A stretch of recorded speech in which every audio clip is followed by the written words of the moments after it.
భారత క్రికెటర్ మయాంక్ అగర్వాల్ తీవ్ర అస్వస్థతకు గురయ్యాడు.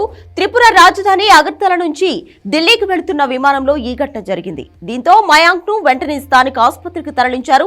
కర్ణాటక కెప్టెన్ గా వ్యవహరిస్తున్న మయాంక్ అగర్వాల్ త్రిపురతో జరిగిన మ్యాచ్ అనంతరం తన జట్టుతో కలిసి ఢిల్లీ విమానం ఎక్కాడు. మంచినీళ్లు అనుకుని తను కూర్చున్న సీటు ముందు పౌచ్లోని ద్రవాన్ని కొద్దిగా తాగాడు. దీంతో వెంటనే తీవ్ర అస్వస్థతకు గురయ్యాడు. గమనించిన సహచరులు స్థానిక ఐఎల్ఎస్ ఆసుపత్రికి తరలించారు. మయాంక్ గొంతులో వాపు బొబ్బలు వచ్చినట్లు వైద్యులు గుర్తించారు. ప్రస్తుతం మయాంక్ ఆరోగ్య పరిస్థితి నిలకడగానే ఉందని, ప్రాణాపాయం నుంచి బయటపడ్డట్లు వైద్యులు తెలిపారు. ఆసుపత్రి నుంచే తన మేనేజర్ సహాయంతో మయాంక్ పోలీసులకు ఫిర్యాదు చేశాడు. కేసు నమోదు చేసుకున్న వారు దర్యాప్తు చేపట్టారు.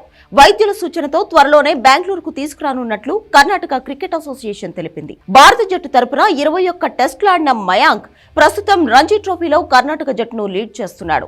త్రిపురతో జరిగిన మ్యాచ్లో కర్ణాటక విజయం సాధించింది. తాజా పరిస్థితి నేపథ్యంలో సూరత్ వేదికగా రైల్వేతో ఫిబ్రవరి 2న జరగనున్న మ్యాచ్కు అతను దూరం కానున్నాడు.